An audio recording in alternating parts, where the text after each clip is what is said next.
Well, thank you both for coming in today. From what I understand from speaking with both of you previously, one of the first issues that we need to address is who has the children win, what we refer to as the timeshare. So what we want to talk about today is what makes most sense based on the needs of your children and your schedules, your flexibility or lack thereof in your work schedules, and how we can come up with something that's practical and meet your children's needs both in the short term and in the long term. And we may actually divide those up depending on what we want to do. Do we want to try some things out in the short term, see how that works, or do we want to go directly into a long-term plan? So we'll see what works best for the two of you. How I usually like to start out is just to get some basic information about your schedules and start to see what we can do to get this information to build a good parenting plan. So would one of you like to start with what you're looking for, what you think would work best as far as when each of you has the children? Glenn, Stephanie? Well, I think they need to spend their weekday nights at my house so that they can get their homework done and have a consistent place to live. Okay, so consistency during the midweek nights is important to you. Correct. Okay. Glenn, what are your basic thoughts? Well, I'd like to share time with them during the week too, though. I don't see any problem with having them spend a night or two over at my house. I can have them do homework, where I am too. Okay. So when's the last time you did homework with them? Well, we're in a whole different arrangement now. Things are different now that we're split. Okay. Oftentimes there is a certain transition, or sometimes just a very direct flash cut, depending on how things happen, with the different timetables once one person moves out. So I always work with the understanding that we're starting from scratch here. We need to look at what's happened in the past and use that, but I also try to work with people to not make assumptions that what has happened in the past is what's going to happen in the future, because it's a very different circumstance. Are both of you okay with that approach? Mm-hmm. Okay. So let me back up even a little bit more and talk to both of you about your work schedules. Since you started last time, do you mind if I start with Glenn? Glenn, tell me a little bit about the structure of your work, the number of hours you work, your flexibility, that kind of thing. Well, I have a pretty demanding schedule. My clients take a lot of my time. Now that I've been spending more time with the kids, I've tried to structure it a little more. But I work hard during the week, and having the kids spend most of the nights of the week with Stephanie, that's okay with me. I just like 1 or 2 nights to keep in touch with them during the week so that I've got time with them, and it's not just being a weekend dad or something like that. Okay, great. So your work hours are fairly demanding. You have some flexibility, but your clients sometimes might demand that you work extra hours. Is that accurate? I mean, they're client emergencies, and I work hard, but usually I can set certain periods of time during the week and try to keep to that. If it's 1 or 2 nights, generally that's under my control. Okay. Because what we're going to be doing here is building the typical structure. Of course, there's going to be deviations or things that come up, emergencies, etc., that we'll need to build a structure for, and we will. We'll have a flow chart that talks about the scheduled parent, the parent that was normally scheduled during that time, the parent, and whether the other parent would be willing to take over if there's an emergency. And then we'll also talk about what I call approved caregivers. These are people that both of you are comfortable with taking care of the children if an emergency comes up or something happens with your schedule.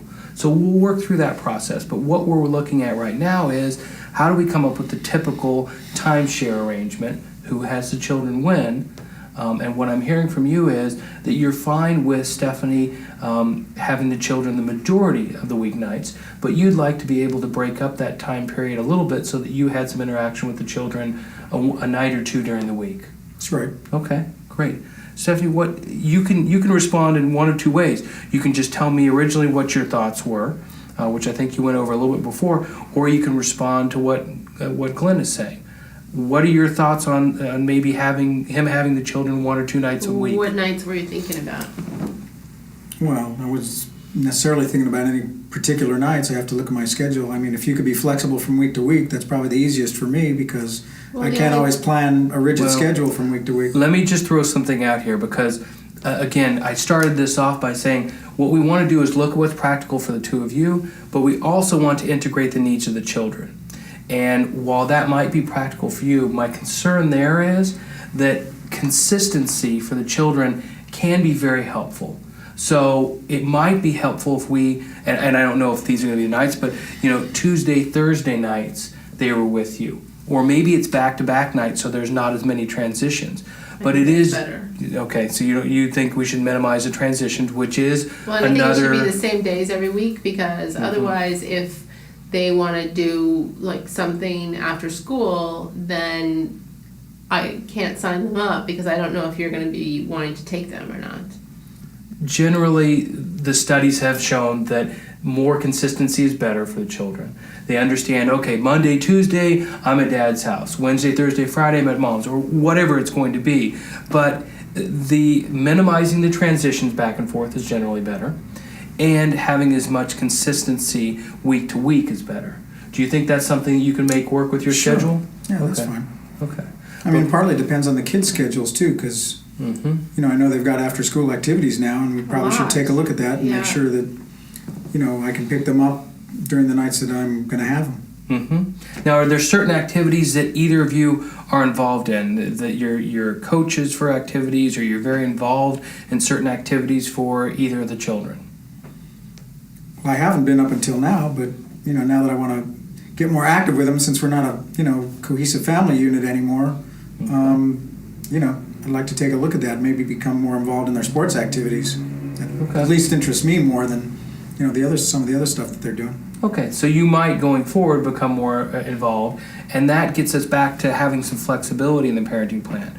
We don't want to, I think, just, have it kind of higgly-piggly week to week, it's Monday this week, it's Thursday the next week, right. But this also doesn't have to be set in stone for the next 13 years since you've got a 5-year-old. And we want some flexibility, but we also want consistency within that. So if the schedule changed because the sports season changed or the activities changed, you could either work that out on your own informally, or you could come back in and see me, and we could work through that. I generally try to work with people on at least an every other yearly basis, and oftentimes a yearly basis, so that we have a proactive meeting. We get together, we talk about what's working, what's not working, what we need to change in the parenting plan, and also kind of air any of the issues that have come up during that time frame, so that instead of things exploding at 6 o'clock on a weeknight when either of you have had a long day and things don't just go well in the transition with the children, we get a chance to proactively address those issues. So that's something we'll talk about more down the road. I think that's a really good idea, don't you think so? That makes sense to me. Okay. What I generally do is we build it into the agreement, and there's an opt-out clause. So if both of you agree 1 year, everything's fine, we don't need to come in and meet, you don't have to come in and meet with me. But if one of you says, I really think we should get together, then the agreement is that both parties come in. Are both of you okay with that? Sure. Okay. I think it's a really good idea. Great, thank you. We'll build that into the agreement.